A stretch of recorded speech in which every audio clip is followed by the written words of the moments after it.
Madam కౌమార దశకు వచ్చిన తర్వాత పింపుల్స్ అనేటివి మొటిమలు అనేవి వస్తూ ఉంటాయి కదా! సో, ఇవి సాధారణమేనా?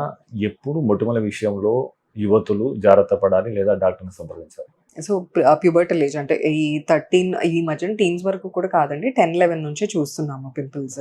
సో, అది చిన్న చిన్నగా వస్తున్నాయి. మచ్చలు పడకుండా పోతున్నాయి. వాళ్ళు గిల్లట్లేదు వాటిని. అండ్ పెద్దగా పెయిన్‌ఫుల్‌గా రావట్లేదు అన్నంత వరకు ఇట్ ఈస్ నార్మల్. ఒక 2, 3 సంవత్సరాలు వచ్చి పోతాయి. ఆ టైంలో కొంచెం బేసిక్ డైటరీ చేంజెస్ చేసుకొని, హెల్తీ ఫుడ్ తింటూ, ఎక్కువ వాటర్ తాగుతూ ఉంటే ఎక్కువ కాకుండా ఉంటాయి.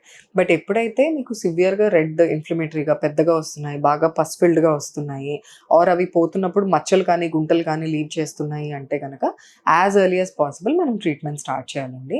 ట్రీట్మెంట్‌లో కూడా ఫస్ట్ క్రీమ్స్ ఇస్తాము, డైటరీ చేంజెస్ చెప్తాము. దాంతో చాలా వరకు బెటర్ అవుతుంది. కొంతమందికి ఆ జెనెటిక్‌గా వచ్చేది చాలా సివియర్‌గా ఈవెన్ 14, 15 ఇయర్స్ కూడా సివియర్ యాక్నే వస్తుంది. అలాంటి వాళ్ళలో మనం ఓరల్ మెడికేషన్స్ ఇచ్చి దాన్ని యాజ్ ఎర్లీ యాజ్ పాసిబుల్ తగ్గిస్తే పర్మనెంట్‌గా గుంటలు పడకుండా ఉంటాయి. మీరు తీసుకునే అదే మందులు, అదే నాణ్యమైన మందులు మెడ్ ప్లస్ బ్రాండ్స్ పై సగం ధరకే.